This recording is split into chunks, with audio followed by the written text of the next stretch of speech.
Mr. Clinton White, Regional Representative for USAID, Mr. Hugo Blanco, UNDP Resident Representative ad interim, Captain Errington Shillan, Director, Regional Security System, Mr. Michael Jones, Executive Director, CARICOM Impacts, Permanent Secretaries from Ministries and Departments of National and Public Security, Sharon Ramsaran, Program Specialist, Rule of Law, USAID, CariSECURE Team Leader, Mr. John Walcott, Dr. Charles Katz, Professor of Criminology and Criminal Justice and Director of the Center for Violence Prevention and Community Safety at Arizona State University, police commissioners, police executives, participants of the crime analysis training course from regional police forces and statistical offices, the CariSECURE team,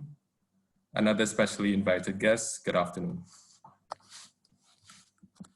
I would like to thank you for your presence here this afternoon as we celebrate this milestone achievement for the CariSECURE project, our crime analysis course graduates, and by extension, the region.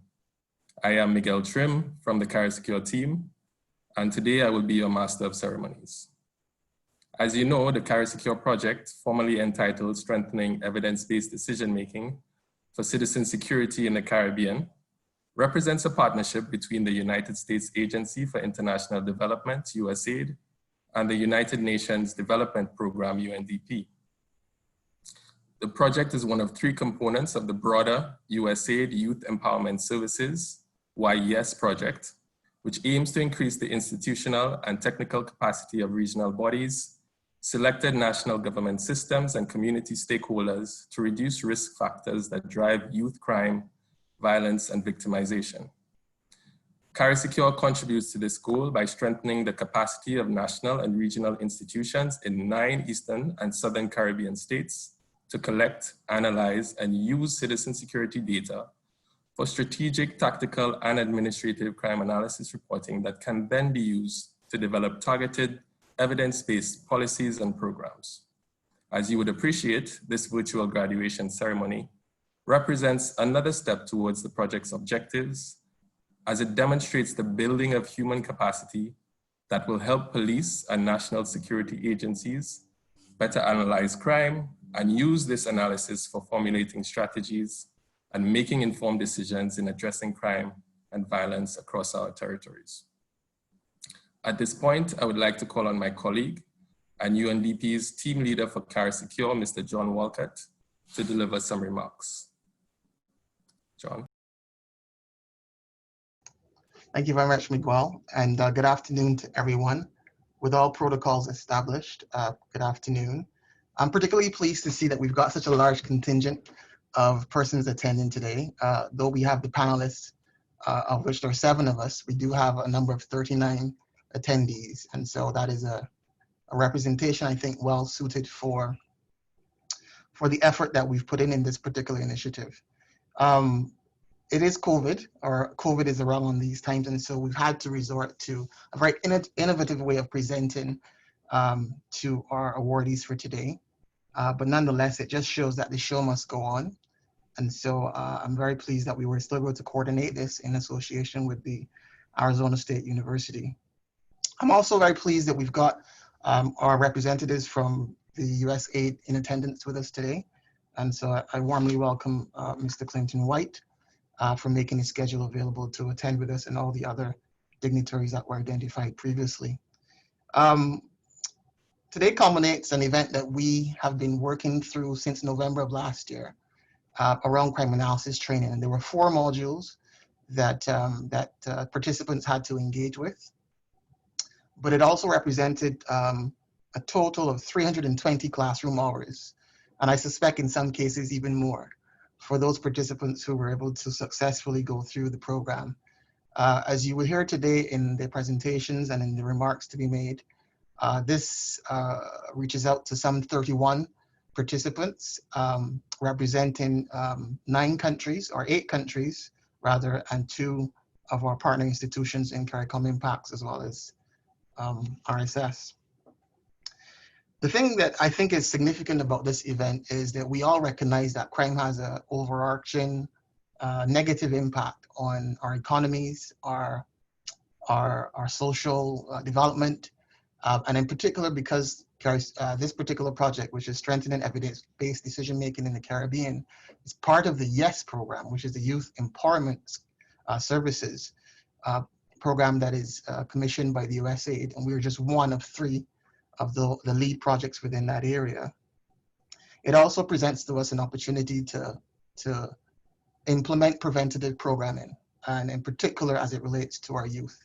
I think when it was launched some 4 years ago, it was very prominently stated that we need to ensure that our youth are heard, that we put policies in place to prevent the proliferation of crime and violence. And there have been many studies done over the many years with attention being given to our youth. And so we see this as a prime opportunity to play our role as implementing agencies and partners with USAID to provide the infrastructure and the foundation for better decision making as it relates to citizen security.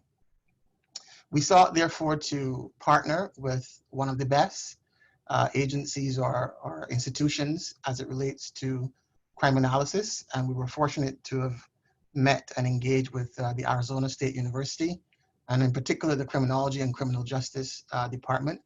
And therefore, Dr. Katz, Charles Katz, represents that institution today, and he will be taking you through a presentation on crime in its true form, and therefore, what are some of the actions that can be taken to mitigate and reduce the level of crime overall, and some of the examples that have been noted within his own experience, and of course, the pertinent role that crime analysis plays in being able to come up with those strategies and policies.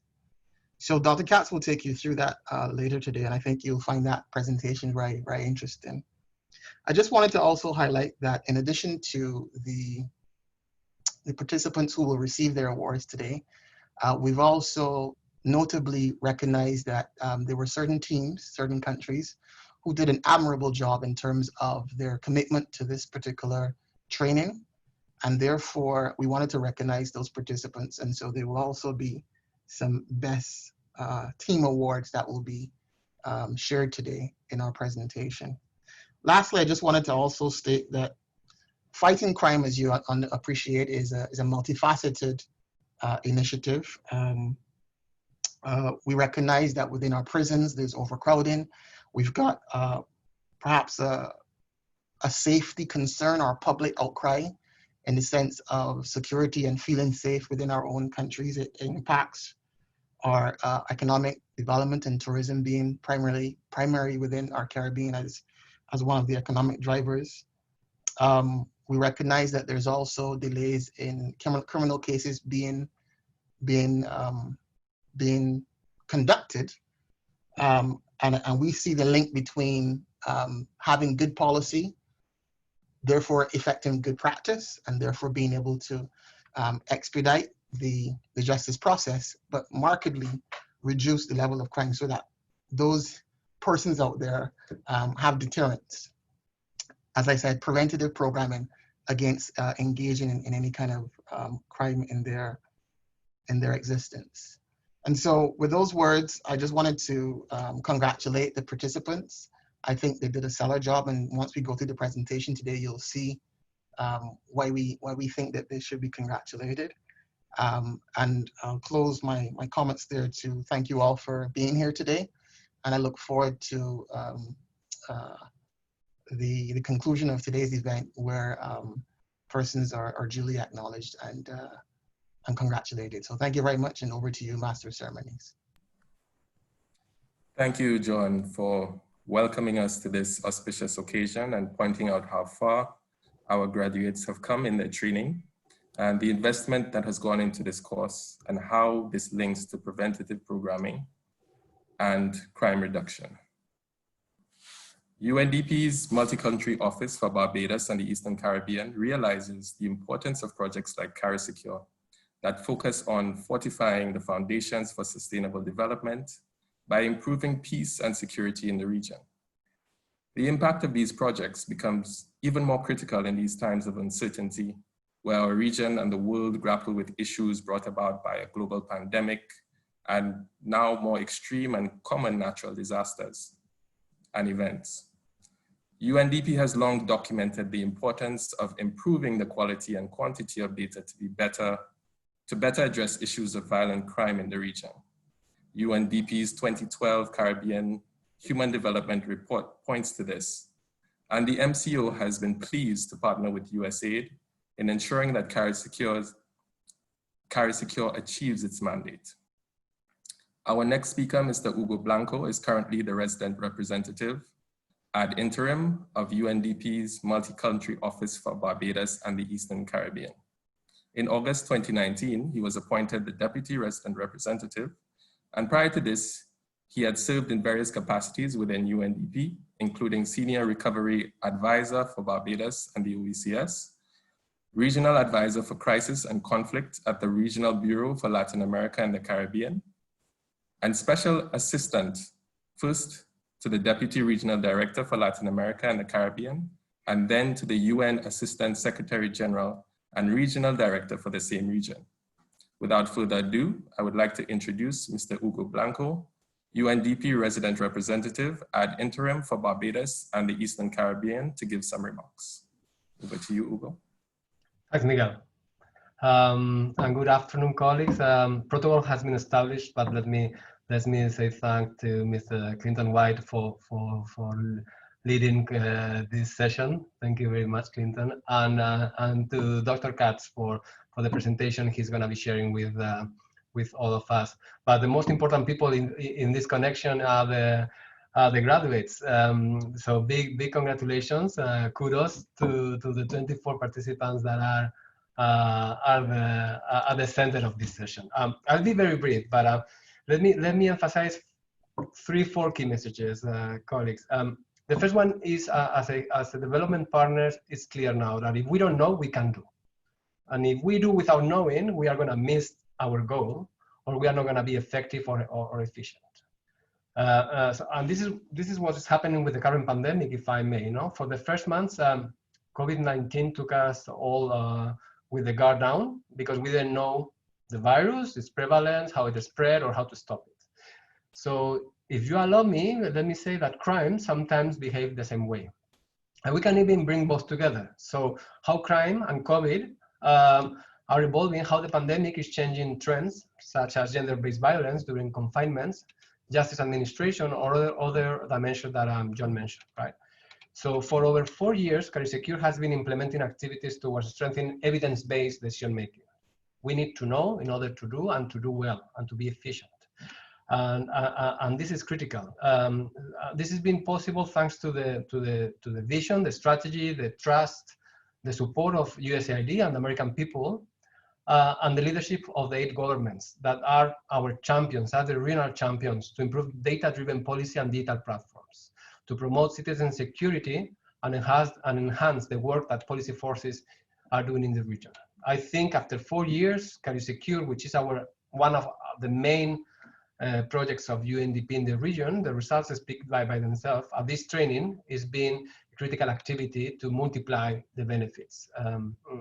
Today we are proud of the accomplishment of the graduates because it's a big milestone of the project. Why?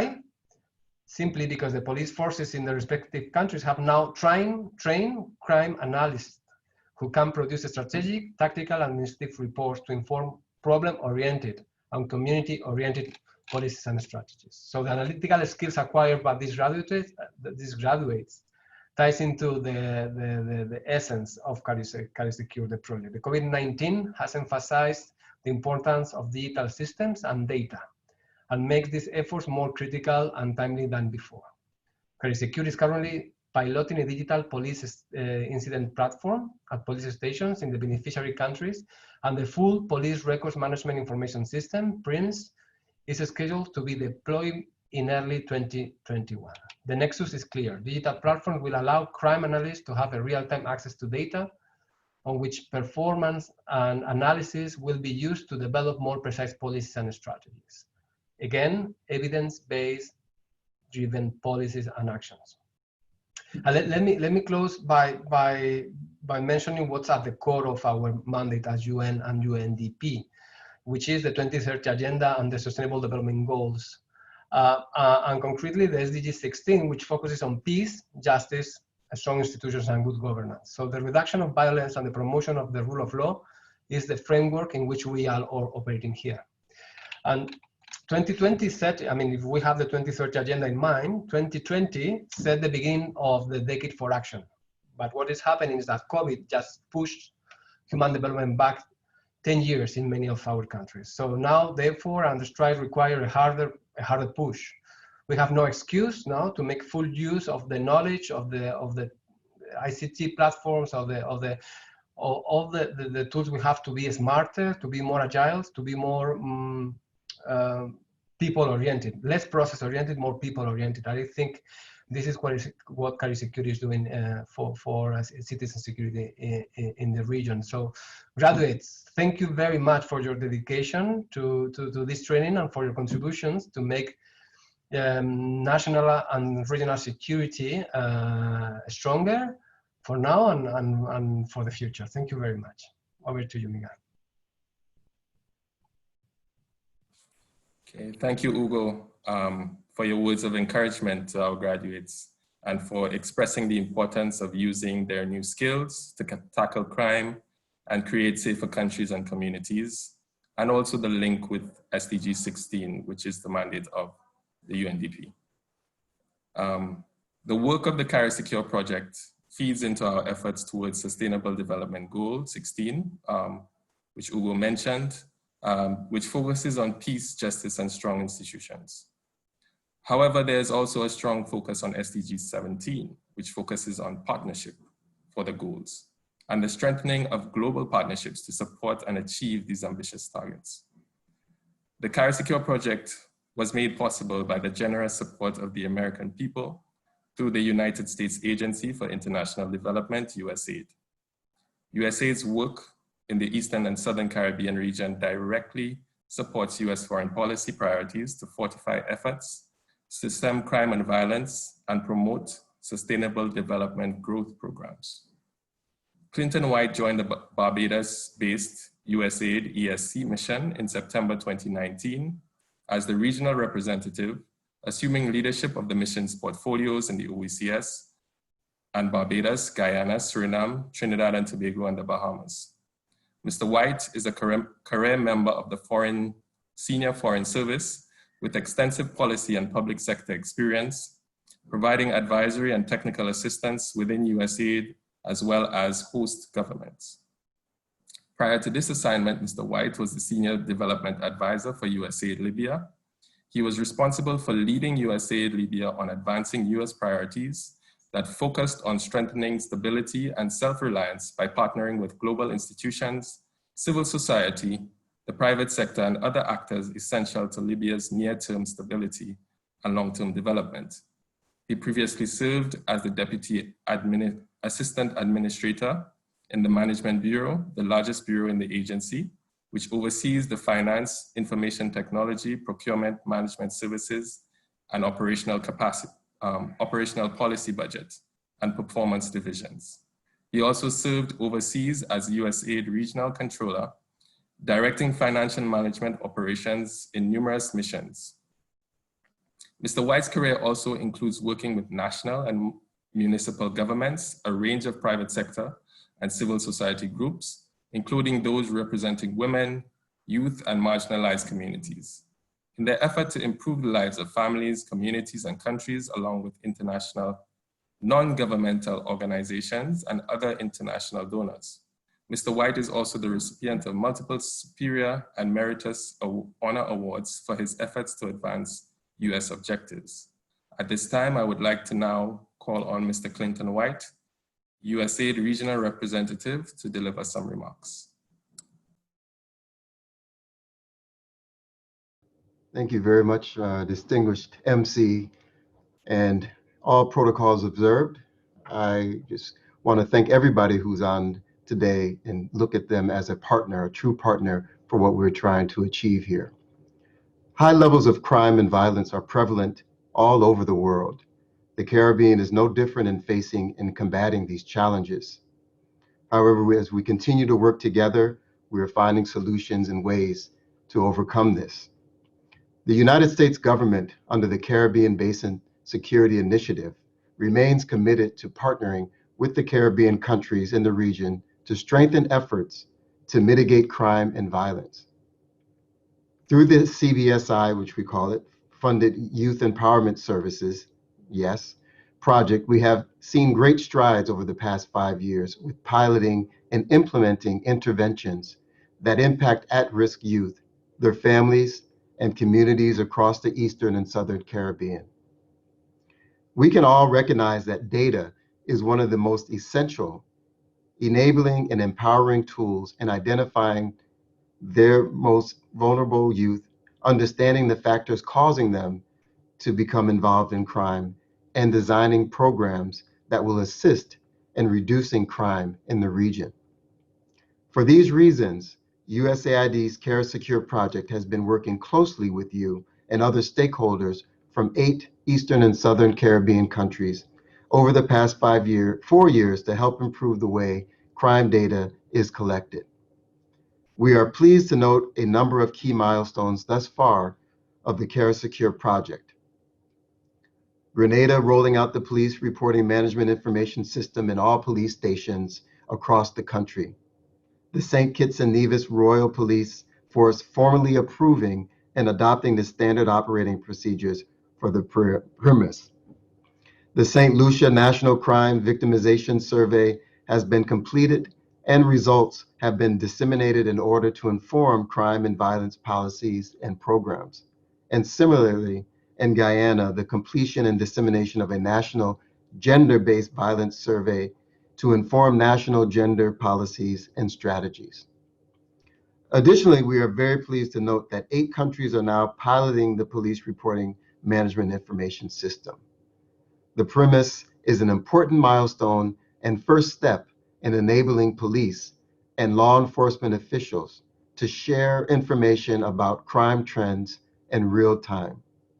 It offers crime fighters the ability to link suspects, incidents, victims, and locations to enhance their ability to capture wrongdoers and solve crimes. Now that ESC countries have made significant strides, it is time for us to celebrate with the completion of the Regional Crime Analysis Training Program.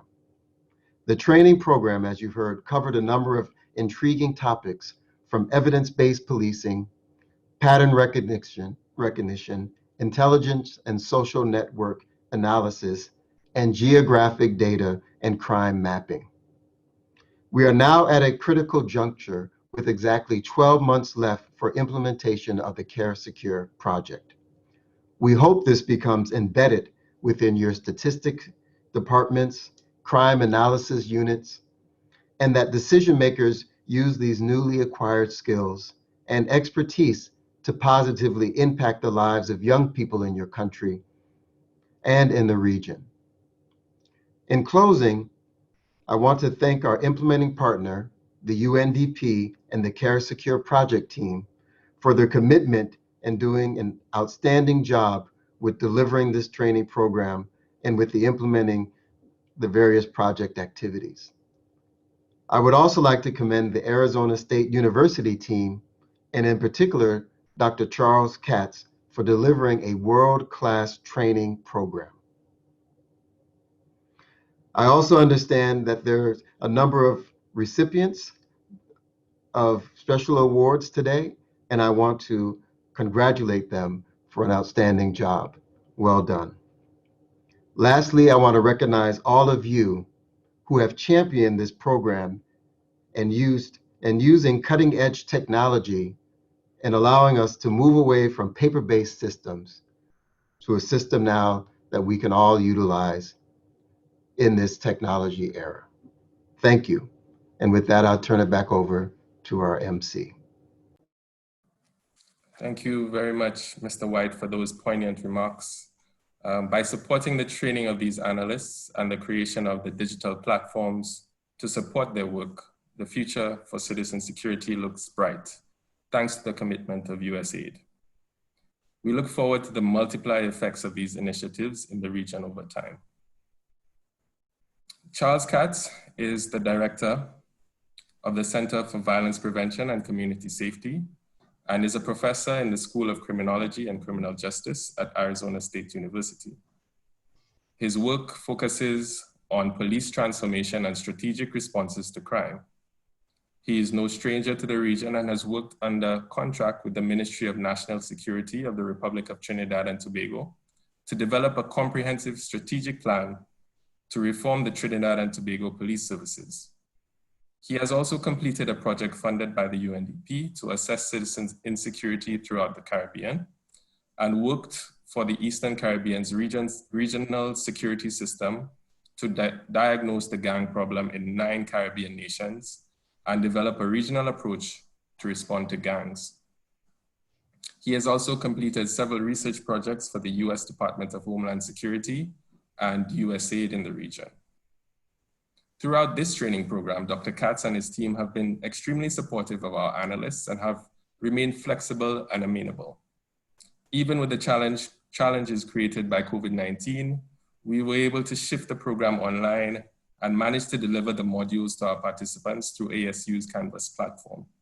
He has also delivered a series of webinars to highlight the skills of our newly trained analysts to police commissioners and executives with a view to creating that cultural shift and the demand for crime analysis products from the top. I would now like to call on Dr. Katz to give some background to crime analysis and the training course our analysts went through. Dr. Katz, over to you. Great, thank you. Can you see my screen?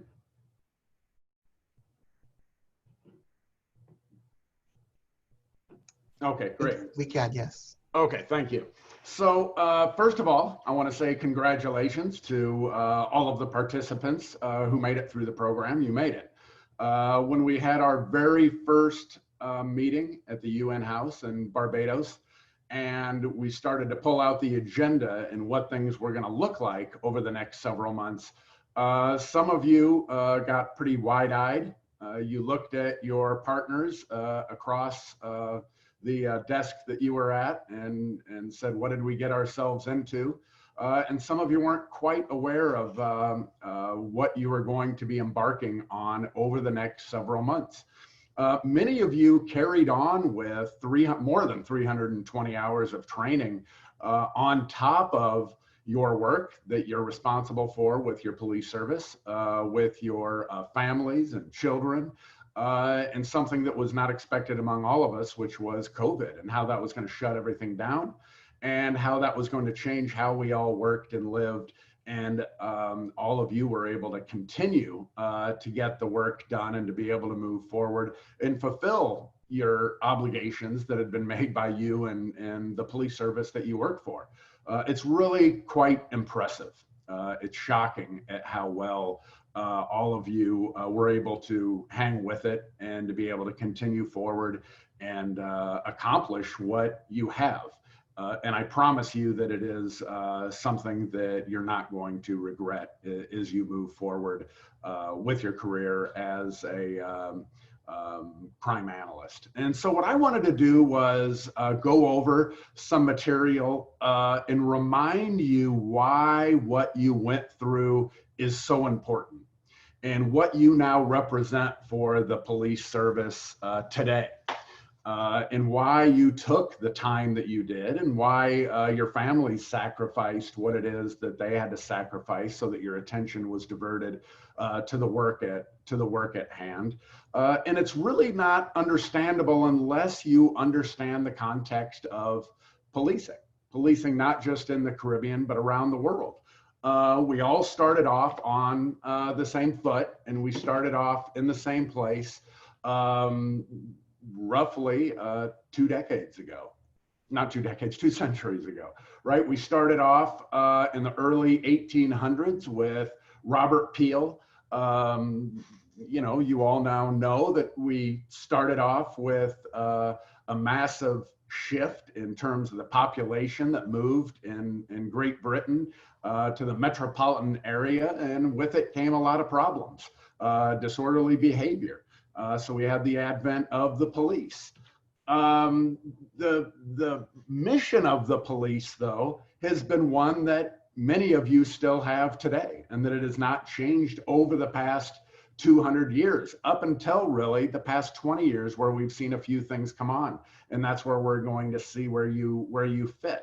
But what we saw was that the intention of the police was to deter crime, right? Prevent crime from occurring, have a visible presence. And we made a lot of assumptions about how the police were going to do that, right? We developed this system of beats, and we were going to keep people in uniforms walking around to be able to maintain a presence. We were going to have this rank structure that symbolized, or that was representative of the military at the time, which is where Sir Robert Peel migrated over from.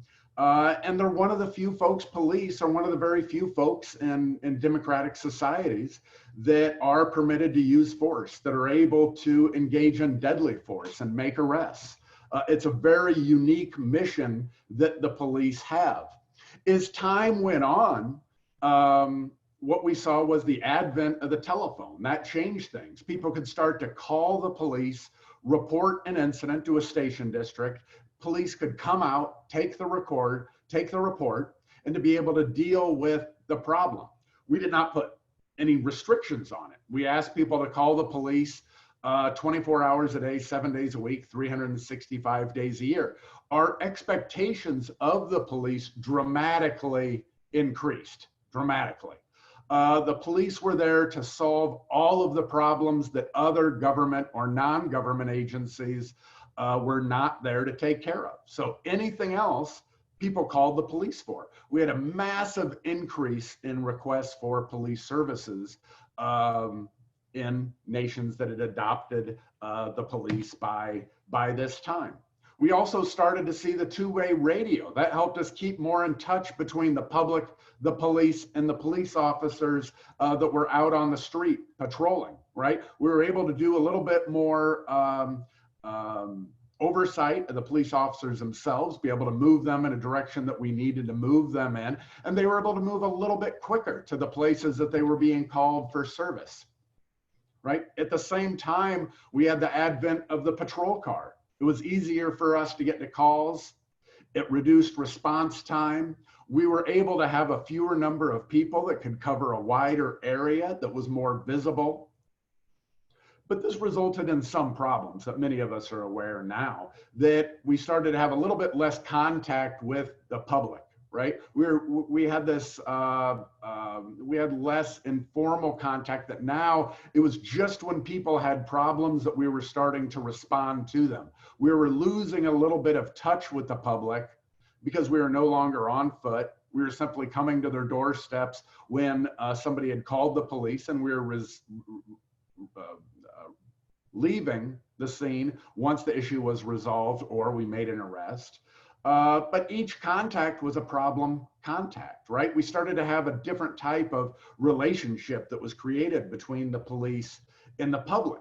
It created this never-ending cycle of more coverage, right? More responsiveness, where simply we were being called and we were responding to the problem in a reactive form. We were no longer out there on foot working with folks, trying to understand what the local problems were within that neighborhood and responding to it. Most of our responses relied on three primary strategies: random patrol, rapid response to calls for service, and criminal investigations, right? We're going to be visible. That visibility is going to help reduce people's fear of crime. It was also going to increase deterrence.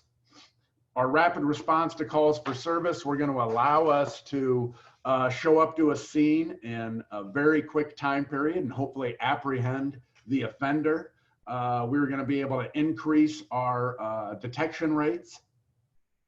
And then we also were going to be involved in criminal investigations, and we were going to make a greater number of arrests through specialization and other forms, where we were going to deter people from committing crime because there's a higher likelihood that they were going to be apprehended.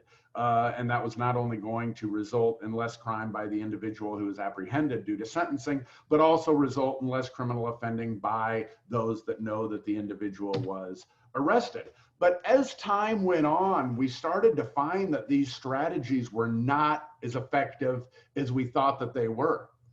Over the past 5 years now, we have found that random preventative patrol is not effective. It is no more effective than really parking a vehicle in a particular area, something that's somewhat nearby, and being able to respond to the incident, right? We know that people don't even notice that people are not engaged, or that police are not engaged in random patrol. We also found that response time had a very negligible impact on arrests. It only had an effect about 3% of the time. The other 97% of the time, it really didn't make much difference in when the police respond, as long as they knew about when the officer was going to respond, right? So if the individual who took the call told them, look, we can't get to you right now, but we'll be there in about a half an hour, the public was happy with that. We also have found that investigations have a fairly limited impact on arrests. Instead, most detective work is done through just simply routine activities. Most of the time it's solved by the people who have been affected by the incident themselves. They let people know who the offender was or who they think the offender was, right? Most of the time it is not solved through special investigative techniques like fingerprints, DNA. That is very rare that those strategies are effective. Instead, most of the time it's because a witness is willing to go forward. So over the past 30 years or so, police executives have come to recognize that the police are really unable to solve crime problems on their own without additional assistance from the public. This is where community policing and problem-oriented policing come into effect. The police simply recognized by getting calls for service, being reactive, they were not going to be able to solve the problems the way they would like to see them solved. It's simply we're being too reactive. We're not tackling problems before they're a problem. We don't have the relationship with the public the way we really need to gain their trust to increase the number of witnesses who are able to come forward. There were just a number of issues. We are able to just sort of take care of routine matters, but we're not able to address them to really improve the situation. And over the past 30 years, we've entered into the era of data-driven policing. Data-driven policing is really a broader strategy that allows the police to take advantage of data that they collect through routine processes, routine contacts with the public, offenders, victims, and we're able to increase the effectiveness and efficiency in which the police are operating. We're able to, instead of randomly allocating patrol officers across a nation, we're able to focus those resources where they're needed most. And that doesn't mean just to a police district or a station district, but it actually means roughly a 1-block area where we can actually locate and move officers to. We can actually we can have officers parked in the areas where crime is most likely to take place so that we can deter it from hotspots, right? We can also use this information for our agencies to be more accountable to their constituents, to their key stakeholders. We can learn more about the officers, the agencies, and how well they're doing their job. But none of this can be done without easy access to police data, right?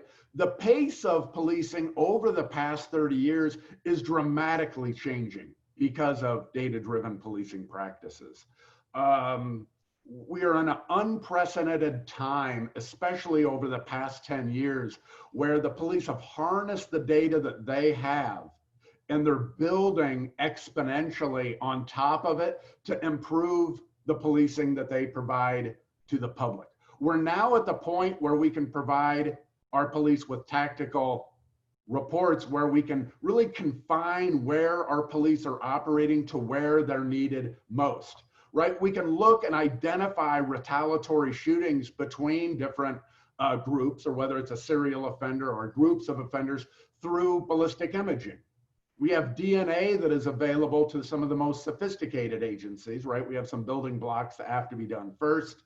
We have body-worn cameras, which are nothing but obtaining data from the field continually and then using that data to not only, oftentimes people think about it as policing the police, but people have really forgotten that we've seen a doubling in conviction rates due to the body-worn camera video that's being used in court, that's being used to show offenders that they admitted to the offense, or it is useful for getting witnesses information on record, perhaps before they are no longer being able to be identified and brought them back to court. We also have early warning systems. Agencies across developed nations are moving in the direction where they're able to track officer performance much more effectively than they ever had before.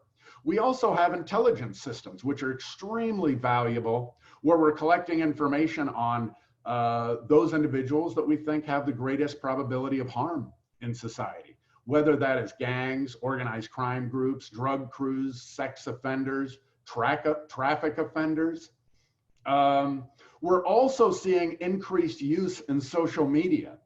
Twitter has become a regular platform for commissioners of police, chiefs of police in nations to try to move the public's opinion about matters so that they can be more supportive of police efforts, right?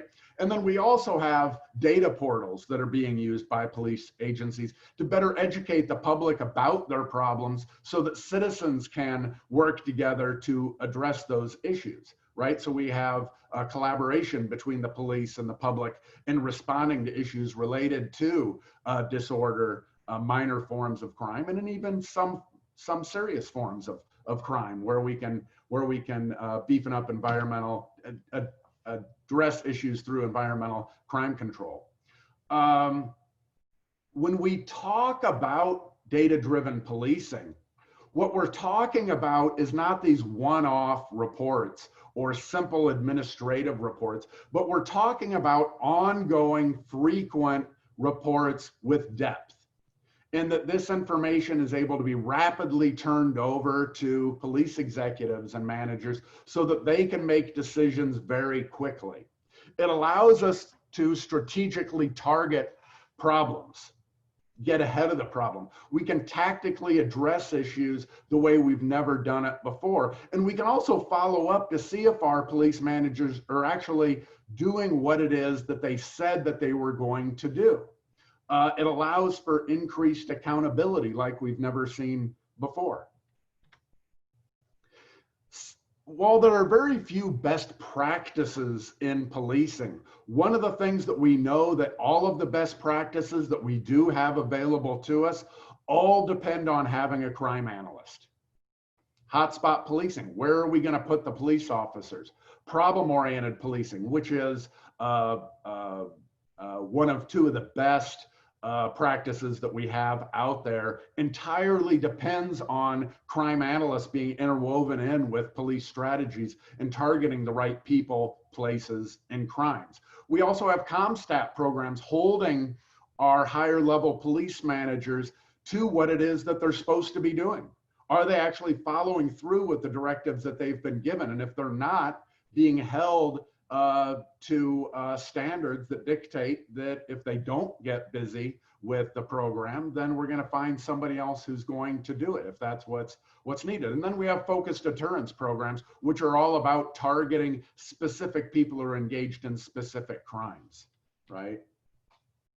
Now, this is where the crime analyst comes in. And this is why what you have all done is so important. You are the foundation of new policing in the Caribbean. None of the best practices that exist today in policing can happen without you, the crime analyst. It's impossible. It can't happen. You are the fundamental gap that is needed to fulfill best practices in policing in the Caribbean, right? And so we have this foundational effort that takes place, but we need tactical crime analysis to be able to predict when crime is going to occur, right? What types of crimes are going to occur within a specific area. We need to be able to point detectives and patrol officers to those offenses in specific areas, on specific days, in specific times, right? We need to have your ability to engage in strategic crime analysis to be able to determine what are the hot spots that you need patrol to take place in, to be able to prioritize problems. One of the biggest issues that we have in policing is that we are very responsive to the public. When the public asks for something, we attempt to be very responsive to what it is that their needs are. One of the problems, though, without data is that we can be responsive to issues that people believe are a problem, but may not actually be a problem. That means that we need to further communicate with those that believe that we have a problem and start to educate them about the problems that we do have in the community through data. That allows us to sort of confine our resources to areas where they're needed most. Now, that's not to mean that we don't address perceived problems. We do, but that typically takes form in ways without moving a lot of our human resources, right? Instead, it can take place through communication efforts by commissioners, by executives that are there to work with the public and move them in a direction where that they know that the real problem exists, right? It allows the police to prioritize the problems with regard to what are the most significant problems and what are those problems that are possibly not as important. And then we also have administrative crime analysis, something that the new automation of data in the Caribbean is going to save literally hundreds of person hours a year. I'm not going to go into specifics, but there were a few nations that were allocating substantial human resources to providing commissioners of police with a simple morning report. I mean, it was just massive amounts of resources that now can be done for the most part with a push of a button. It allows us to change district boundaries that may be more efficient use of your officers. It will allow us to designate when officers should be working, when we need the most officers working, where they should be located, based on the types of offenses that you think that you're best able to deter with the use of resources, right? When do we need them? Instead of working on a 24-hour shift, which we know is somewhat harmful to police health, right? We can move to a shift system that allows for those resources to be directed towards the times and days that are most needed. And we can also use them to work hours that are the healthiest for the police. So you as a crime analyst are really the missing link to bring policing in the Caribbean from past policing efforts to contemporary policing efforts. You are at the center of the new way of policing in the Caribbean. I cannot emphasize enough how important your role is and the role that you're going to have in the police services overall, or that you should have. Your job is to provide regular information to police managers and police executives in your police service, right? Your job is to be communicating with station district managers, executives, to learn what their problems are and what they need. You're there to identify emerging problems before they become problems, major problems, right? You're there to provide technical guidance to executives so that they can better understand how to allocate their resources, right? So you're intimately involved in the disposition of resources within the police services through what hard data and facts tell you. Once again, I really appreciate everybody's hard work and what they have done.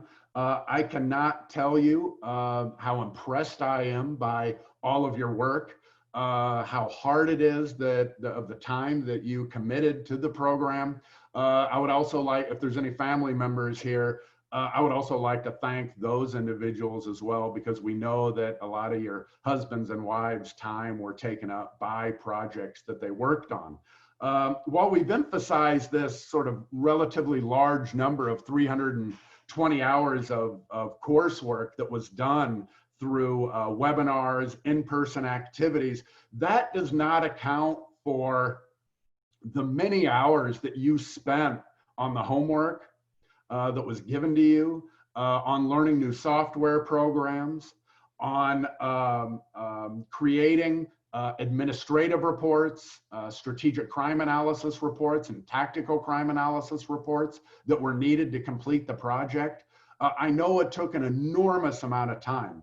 What I can tell you, though, is that your time was well invested for the future of your nation, for the future of your police service.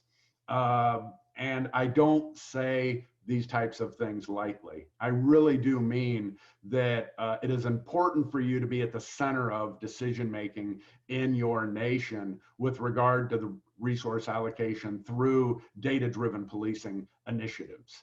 And it's going to be important for you to mentor future analysts within your nation. You're the first of many, what I hope will be moving forward in terms of crime analysis in your nation. And I think that as they learn from you what it is that you can provide, you're probably going to be having more crime analysts dedicated within your agency, and you're going to be responsible to working with them and fulfilling your responsibilities of sharing what you've learned with others.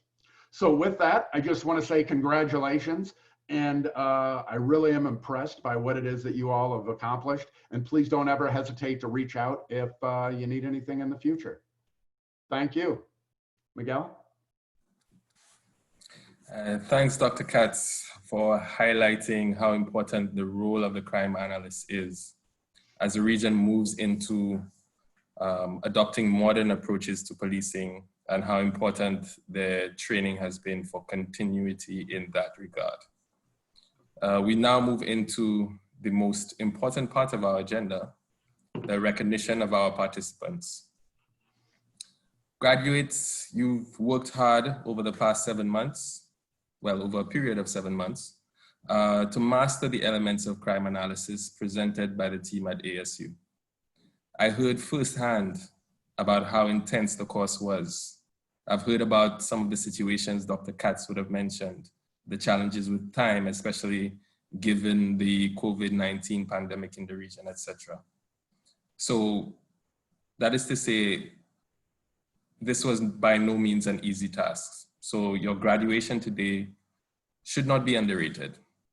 Today, as you graduate, you have done yourself and your agencies proud. And I know you will continue to do so as you contribute to data-driven policing in your home countries. Now, I'd like to call on CariSECURE team leader, John Walcott, and Dr. Katz to award these certificates to the participants.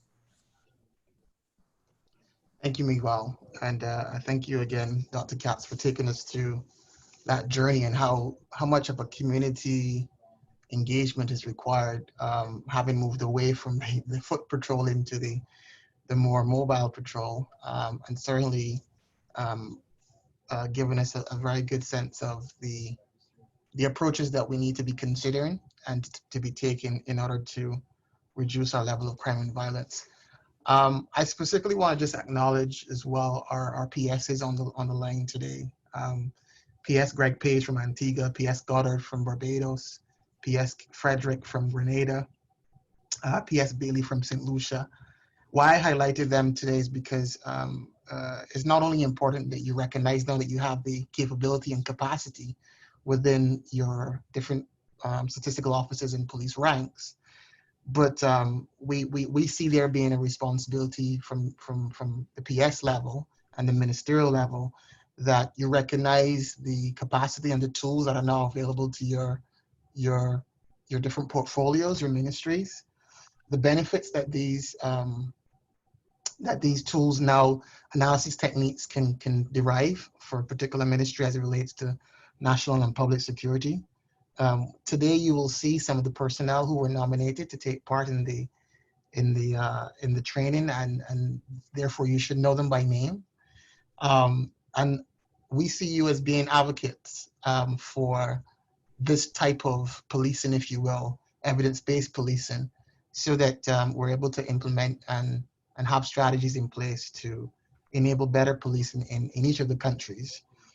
And I would suppose from a regional perspective, obviously, CARICOM Impacts and RSS were also trained, and we will be doing a trainer session with these individuals to be the training center, if you will, within the region for follow-up training. So you would see that we primarily had, between 3 to 7 participants from each country, but we recognize that that's not going to be enough to really get effective policy out, derive effective policy. And so we're extending training being made available through the CARICOM Impacts and RSS to other members of your statistical offices, other members of the particular ministry, so that the sustainability and replication multiplier effect is seen and felt for this level of training, because as it was often said today, it's been intense.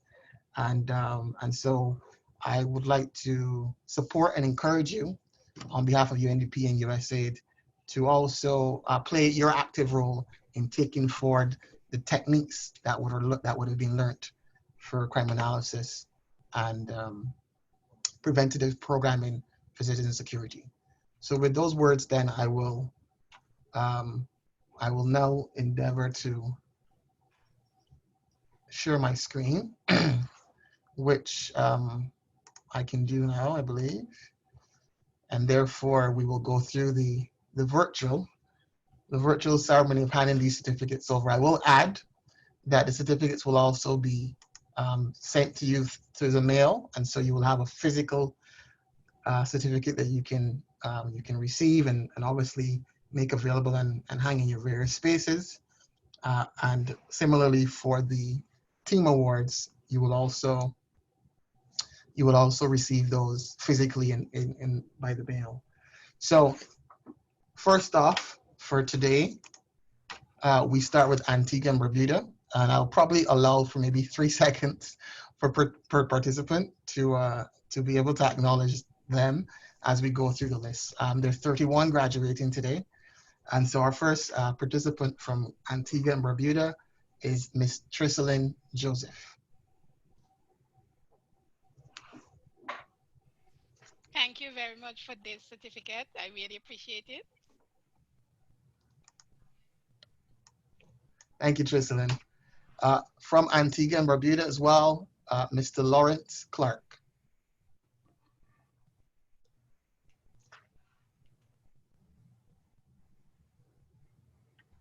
We then move to Barbados. We're doing it, as you can tell, in alphabetical order here. Mr. Aird Scott.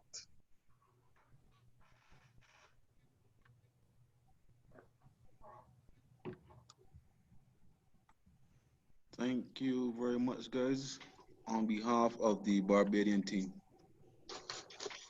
Great. Mr. Andrew Moore.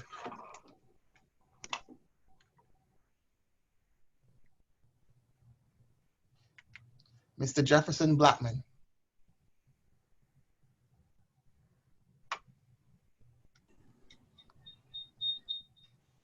This is Andrew Moore. Thank you. You're welcome, sir. We move then to... is that Mr. Blackman? Yes, please. Good afternoon. Congratulations, sir. Thank you very much. Good afternoon, all. Thank you once again. We move now to Grenada. Mr. Everest Elvis Albert.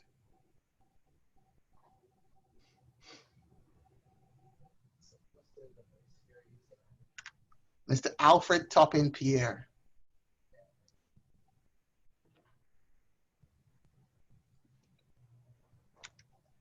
We move to Guyana. Miss Rihanna Cumberbatch.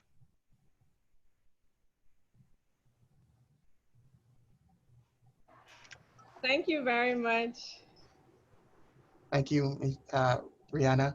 Ms. Michelle Ann Baptiste.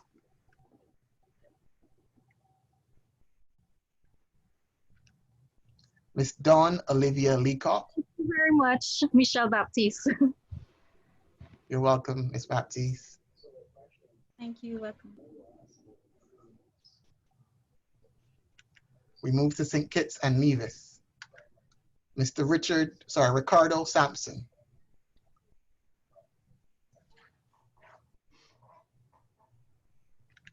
Mr. Winston Thompson.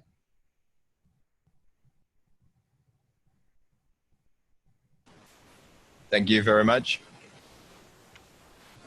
For St. Lucia, and I would add here that St. Lucia has been supported in this initiative through the UNDP specifically in making funds available for their participants, both from statistical offices as well as the police force, to take part in this crime analysis training. Ms. Diana Emmanuel.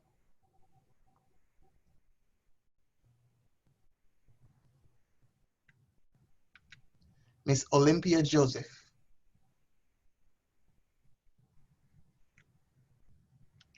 Ms. Anil Innocent. Thank you very much.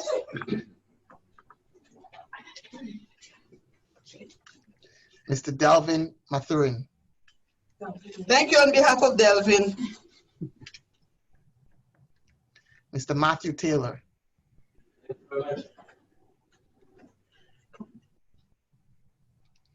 Ms. Yasmin Polius. Mrs. Melissa. Go ahead, Yasmin. Thank you very much. Mrs. Melissa Abram. Thank you very much. Mrs. Wendy Edmonds. Good afternoon. Thank you.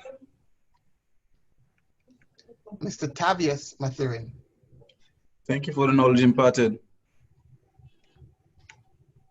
Thank you, St. Lucia. We move then to St. Vincent and the Grenadines. Mr. Kelvin Archibald.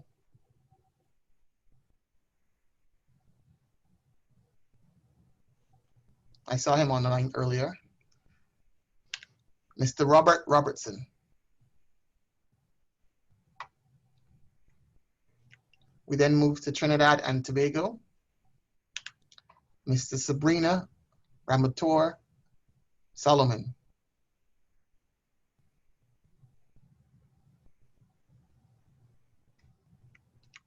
Mr. Gerald Moore.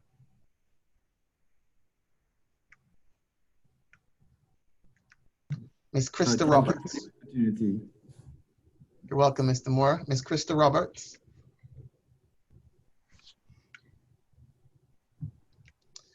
We then move to the Regional Security System, Captain Barry Marshall.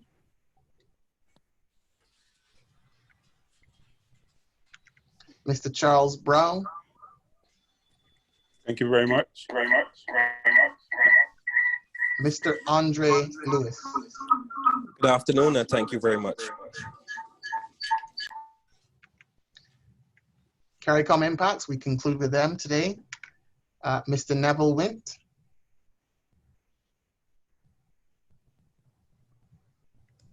Thank you very much. Miss Annette Brown. Good afternoon, and thank you very much. And that concludes our participants and the certificates being awarded to those participants for today. Like I mentioned, there were 31 of them as we went through, and these certificates will be sent to your respective locations for your physical copy. I want to hand back then to the Master of Ceremonies, and we're going to ask Dr. Katz to do the special awards. Thank you. Okay, thank you, John, and congratulations once again to all our graduates today. I think you have done exceptionally well. Speaking for myself and for the CariSECURE team, can say that we are very proud of you and what you have achieved in completing this program today.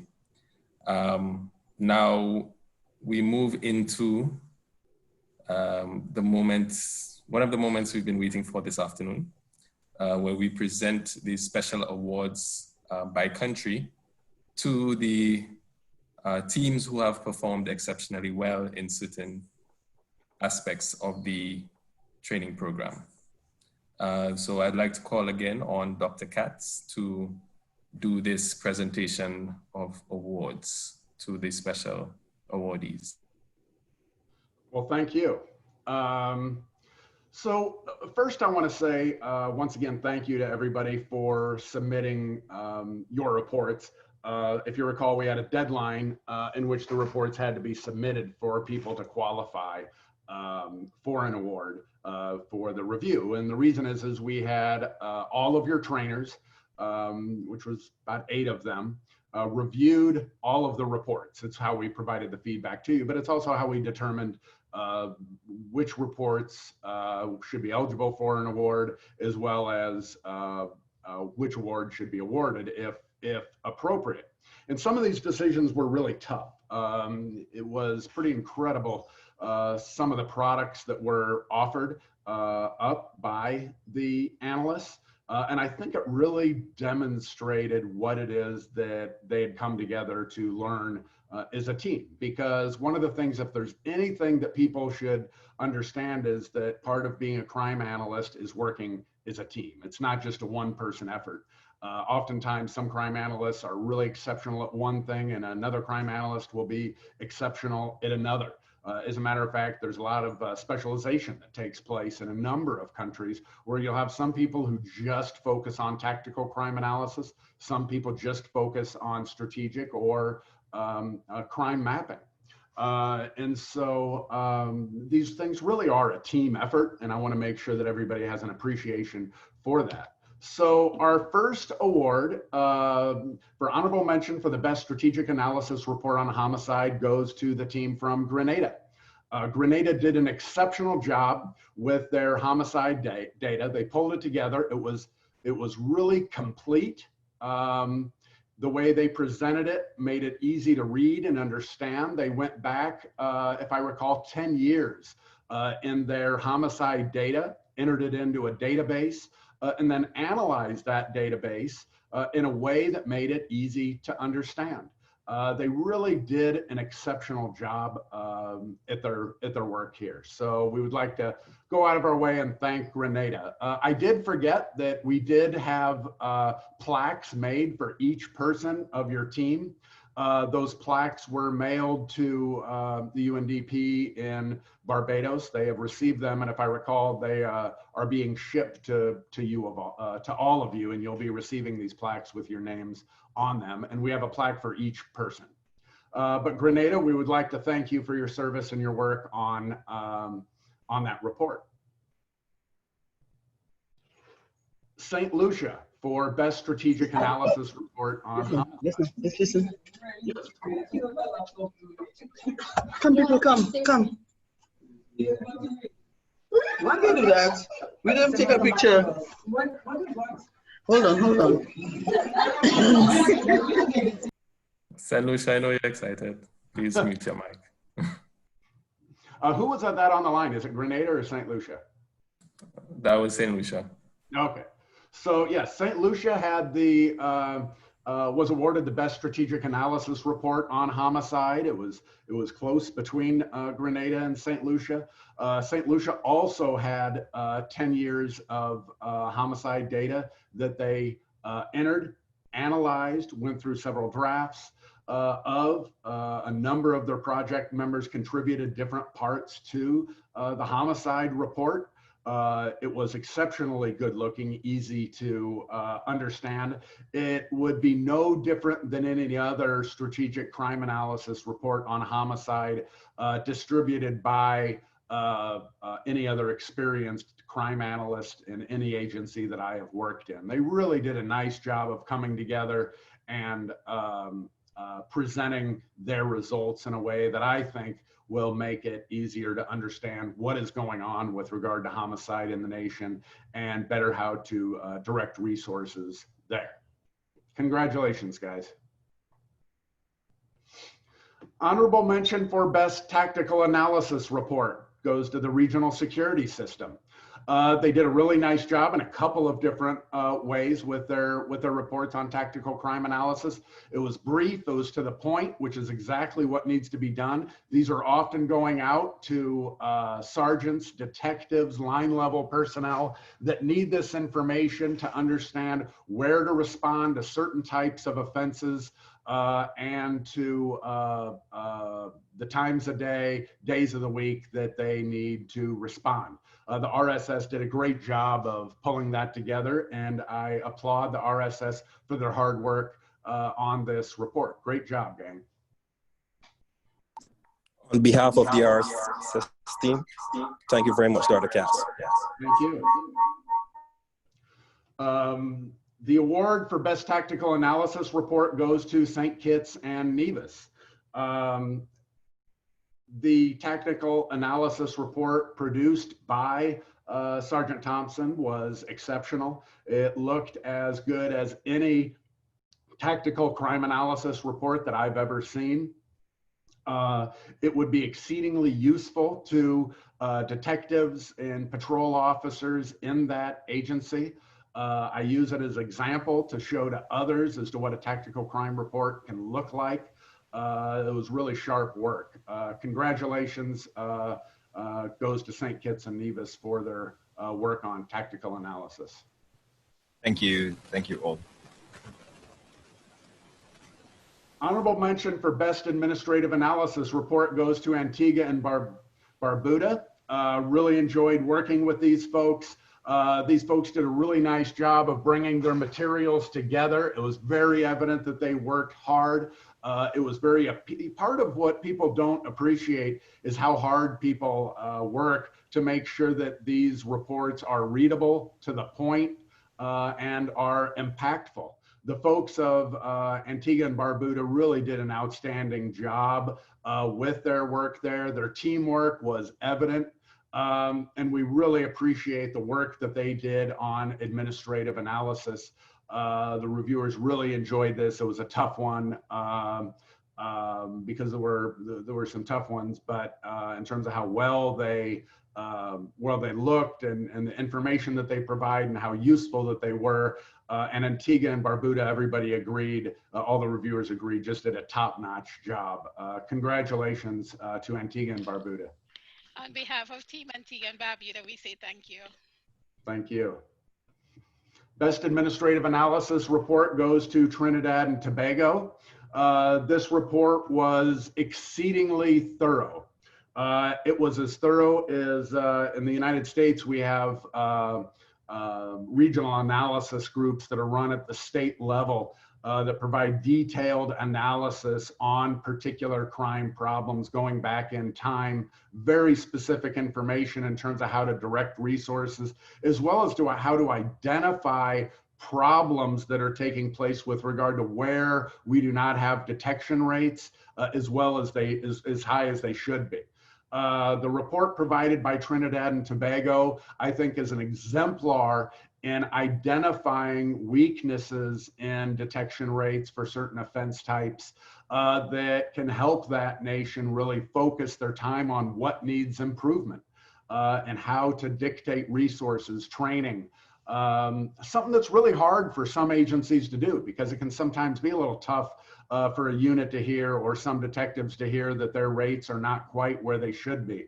Trinidad and Tobago did just an outstanding job in providing a report that has high utility for executives in that nation. Congratulations to Trinidad and Tobago.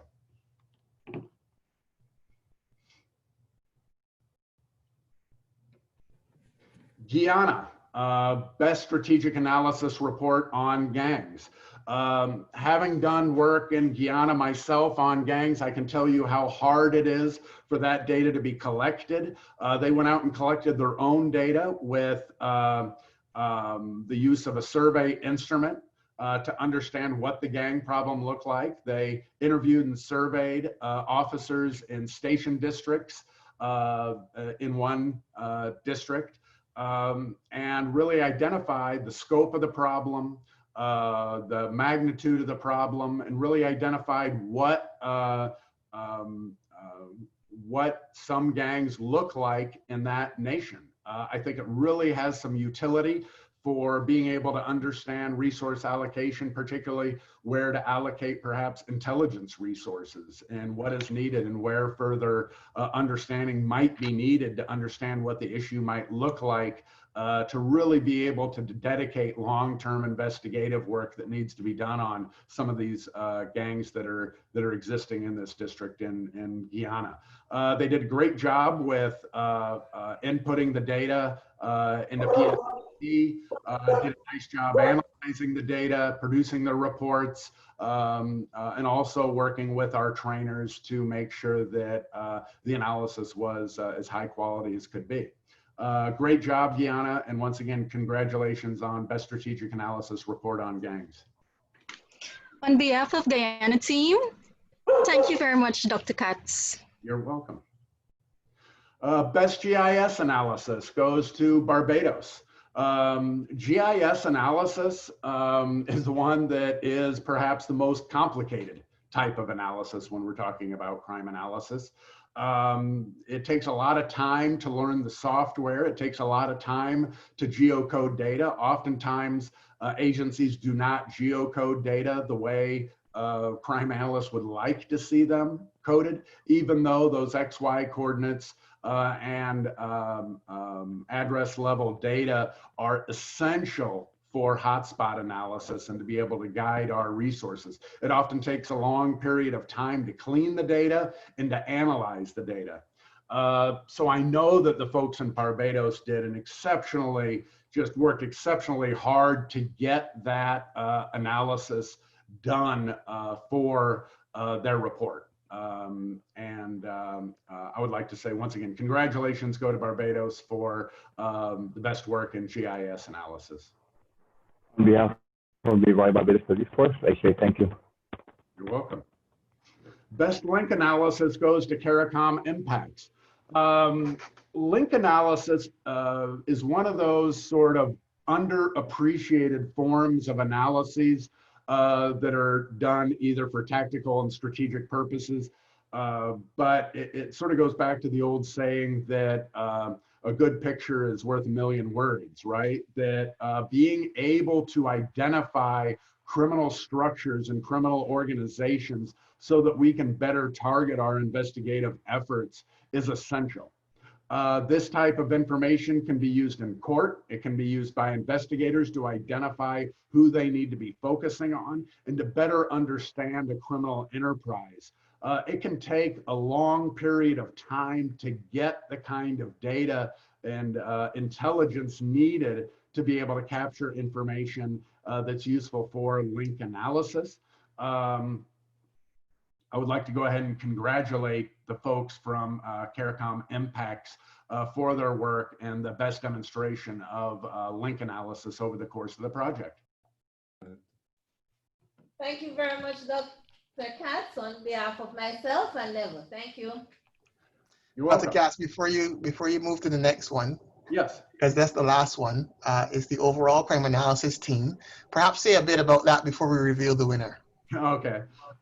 This was by far the toughest award to make. We had, or I had conversations with a number of the analysts or a number of the trainers after reviewing the work, and we created a spreadsheet to be able to identify the different characteristics of the report. And this was the toughest award to, it was the toughest one to determine who should receive the award. Because it comes out to overall in terms of the reports that you submitted and the overall quality of all of them, right? So it couldn't just be that you had one excellent report, two bad reports, right? It really had to be the overall quality of all of the work and the quality that was put into it. Demonstration of skills in terms of did you make your data available and did you maximize its use, right? So did people really go to depth to getting data over a long period of time, get data that is deep and can be analyzed for specific information that can be useful to executives, police managers, and detectives? Is the analysis that you do sophisticated enough to really get to the root of the issue that you want to get to through these reports?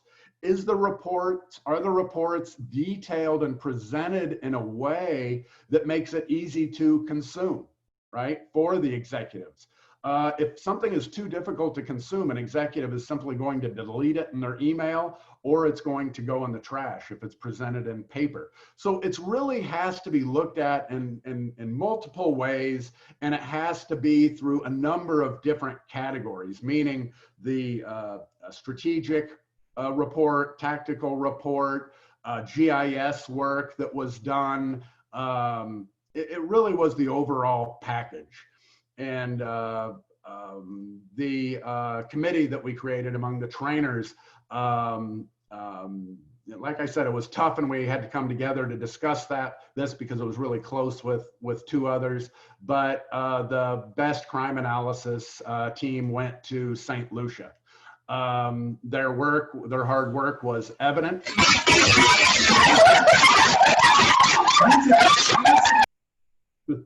Was not just evident in the many products that they provided. They provided, if I recall, somewhere around 8 reports.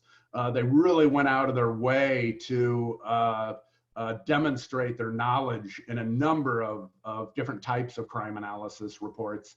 And their work was top-notch that you would find in any agency that I've certainly worked with, and it was a pleasure to read their work. So once again, we would like to really congratulate St. Lucia for what we believe was the best overall crime analysis team for the CariSECURE Project's crime analysis training program. Congratulations go to St. Lucia. Congratulations. Let's scream thank you. Thank you. Well, congratulations again. And with that, I will turn it back over to the MC. Okay, thank you very much, Dr. Katz. Thanks to all the teams for the exceptional job you did with your reports and everything else. Of course, special shout out to the St. Lucia team for winning the Best Overall Team Award. I'm very proud of you, and I'll be joining you shortly for the celebrations. Kudos to all the winning teams and to all the participants. I would just like to say to look out for your certificates and plaques coming to you in the near future. Also, we have the final crime analysis webinar coming up on the 29th of September, so please stay tuned to that. And for police chiefs, executive members, and you, the participants, and anyone else who from the police forces who's interested in attending, I would like to encourage you to attend that webinar. Also look out for upcoming work on the establishment of crime analysis units in the near future. Also in terms of RSS and impacts, we will be planning with you the training of trainers in crime analysis in the very near future. I'd also like to encourage you all to maintain the linkages between the police forces and the statistical offices that have emerged from this crime analysis training. I think that's an important connection and link that has been made in the various countries. And also between the countries. I'm sure a lot of you have connected with each other over the course of this training session. And it's important to maintain these linkages as well, as you can support each other in your crime analysis work and the establishment of your crime analysis units as well. So I would just like to say kudos to all of you. You have done an exceptional job, and we really look forward to what you will continue to do for your police forces and for your countries as we move forward with the CariSECURE project. John, I don't know if you have any closing remarks or any final words. You or Dr. Katz. Thank you, Miguel, for doing such an exceptional job. I always think that you do, and you're well prepared for these things, and I think today is no exception. I do want to acknowledge, I think there were a few questions, or at least I think one question I saw from Lieutenant Colonel Jones from CARICOM Impacts. And I think it was in recognizing that there was such good work done. His question was, can a collection of the best reports be shared with all the participating countries and entities? I suppose that's a question for you, Dr. Katz. Actually, and I really appreciate that question. I think that would have to be cleared with their agencies, or at least the individual, because some of them might be considered, personally, I wouldn't consider it necessarily confidential, but some of the nations may, and I just may not be aware of it. So we may want to clear it through the participants if it's first okay.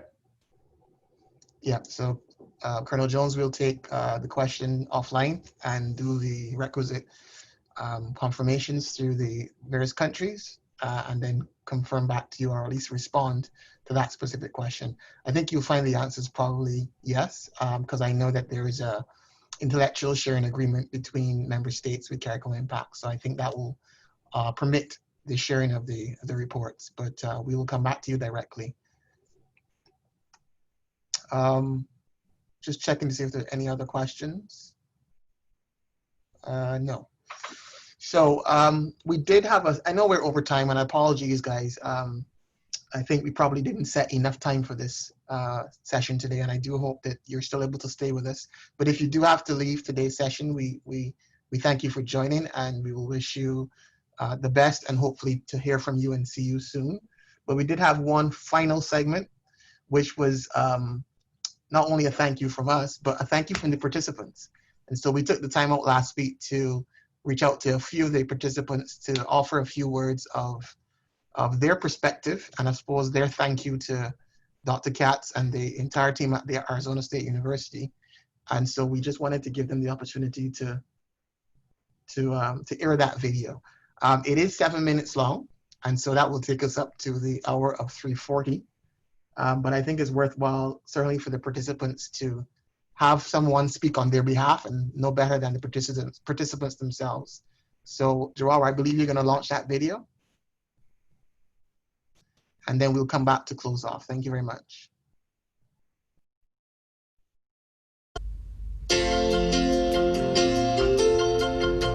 I would like to express my sincere gratitude to the entire team at UNDP for the tremendous assistance they would have provided, not only to us, the Barbadian contingent, but to the analysts from across the region as well.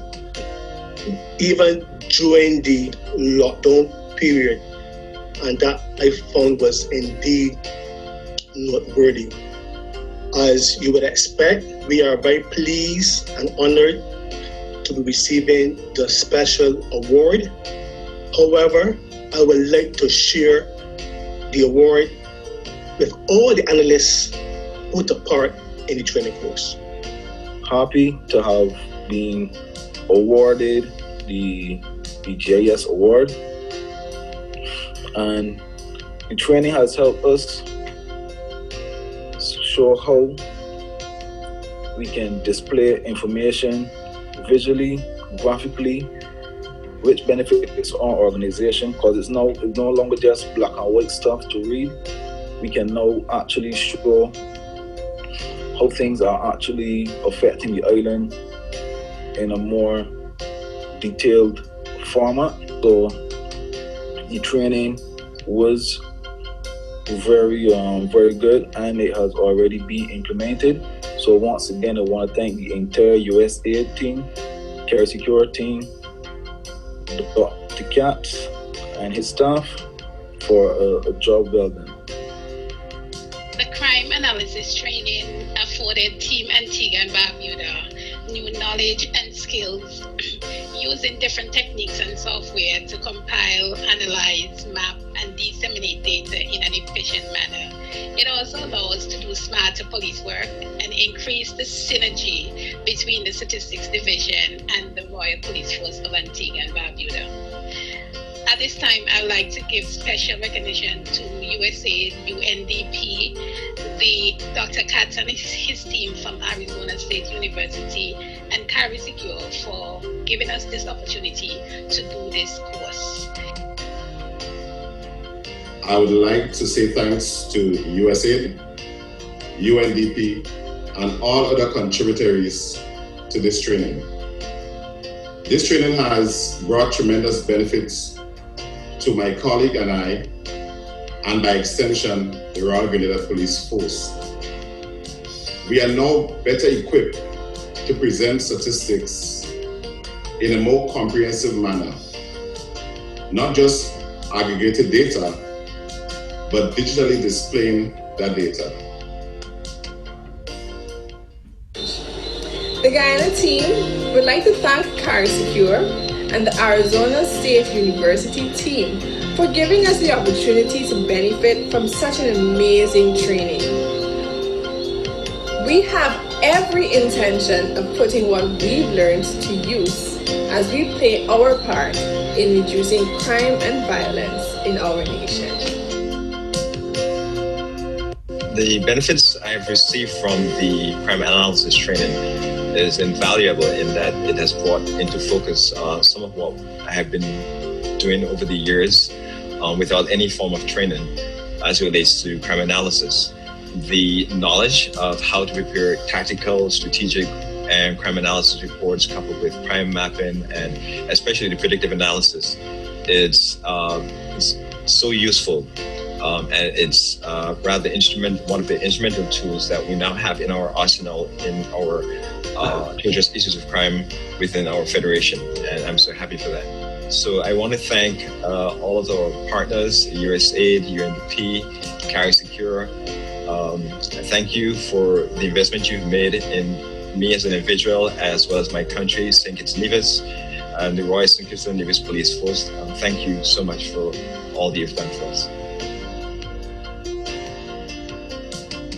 I must say that training has indeed enhanced our capabilities in terms of crime analysis, and our unit now, we're better able to develop those reports in a more concise manner, I would say, so that the executive on whole could direct their plan. Thank you to the CariSECURE team for bringing this program to St. Lucia. Due to the sharing of the experience by all countries involved and the facilitators from the Arizona State University, we were able to develop and customize policies, include clear, compulsory and actionable steps in our policies, think of implementation challenges beforehand and in advance, be steadfast and consistent with the implementation policies, and develop and review the policies through different methods that would have been taught. And we would like to thank everyone, and I'm thankful on behalf of the team of Trinidad and Tobago for winning the Administrative Analysis Report Award. It is a great pleasure. I give thanks to USAID, UNDP, CariSECURE for hosting this intense crime analysis training program, which allowed the CARICOM impacts, the RCC participants, myself, Neville Wint, and Annette Brown to successfully complete. The program therefore gave us the necessary skill sets to be applied in our daily operations to ensure that we can assist our member states of 13 participating and 5 associate member states in the execution of CARICOM's security mandate to ensure that we have secure borders and we can ensure that the movement of cargo through the region are properly screened and analyzed. And just to support what Neville said, I also want to give thanks to UNODC, CariSECURE, USAID for coming up with this crime analyst training program. which has benefited me personally and also I know the agency. I would just like to thank the donors, UNDP, USAID, and CariSECURE for giving us this opportunity to take another step in our endeavors.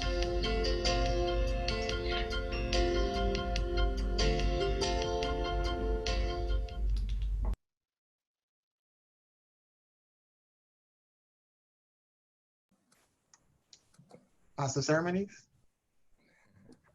Okay, thank you for that. I think that was a very excellent video presentation highlighting our participants and the what they felt about the training program and what they've gained over these past 7 months from being a part of it.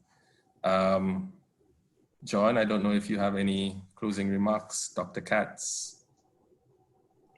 No, I defer to Dr. Katz, but thank you again all for participating and attending today. And we look forward to doing even more initiatives. And we mentioned the last webinar on the 29th, and that's going to be a special one because we will have, again, USAID participating in that last one. So look forward to that exciting presentation again on the 29th of September. Over to Dr. Katz. Great. Well, once again, I would like to thank all their participants for their hard work, as well as their families who gave them the time to be able to do that. It's been a pleasure to work with you. I certainly hope you will not hesitate to reach out to me, regardless of what it might be, whether it's assistance with analysis, whether it is any questions that you might have. We'll be here for decades to come, and we are here to assist you with whatever you want or whatever you need. I also wanted to thank the folks at CariSECURE. They were nothing but supportive and easy to work with. This was a really, quite frankly, challenging period, I think, in all of our lives. And it could have been a really tough project to finish. The folks at CariSECURE, frankly, made it easy, very flexible, as long as the end product that they had met high standards that they were expecting. They were just easy and delightful to work with, and we really appreciate your responsiveness and your expectations of us that made our jobs. I think we were really well aligned with what it is that you wanted and needed. So I really appreciate your all's hard work. And I also appreciate the funding through USAID. I think that the Caribbean is moving in the right direction with data-driven decision-making. I think that this kind of funding doesn't just move the Caribbean a step forward, it is a leap forward in terms of decades of the work that USAID, UNDP, and specifically the CariSECURE program have done, is really brought the use of data into decision-making to be able to sort of confine discussions to ones that are based on information rather than on speculation. And so I really applaud you for focusing on these efforts, and the importance of your work cannot be overstated. It really is an essential step in moving the Caribbean community forward in terms of what's needed to ensure the safety of residents and the region as a whole. So I really appreciate it. Once again, thank you very much for all of your hard work. And I have no doubt you're each going to make a positive contribution in the future, not just to your agency, but on the broader community within your nation. What you're doing is important, and I know it's hard. It's not like you went through basic training with the police necessarily to sign up to become a crime analyst, and then this is new to many of you in terms of just a way of thinking. And anything new is difficult. So I applaud each of you. And once again, I really hope that you'll stay in touch and don't hesitate to contact me or any of the other analysts as part of this project. Thank you. Okay, with that said, I would also like to thank USAID for their continued support to the region and to the CariSECURE project. Mr. White for joining us today, as well as Sharon, who have been instrumental in ensuring that we managed to get through all of this, providing the funding and everything else. Thank you again, Ugo, for joining us as well as, of course, Dr. Katz and his team from Arizona State University, who provided the training and the mentorship to our participants. The team at CariSECURE, who has been so instrumental in ensuring that everything happened as seamlessly as it did today. Shani and Shikita, special thanks to you for all your efforts. Jawara as well for your technical oversight over the program. All the PSs and police executives who attended today. And of course, most importantly, the participants and the crime analysts for your dedication and your effort and the time you spent over these months preparing yourself for, that next step in data-driven policing that we hope to see in the next few months in the region. So thank you very much for your attendance today. And with that, I will close unless there are any other remarks. Thank you.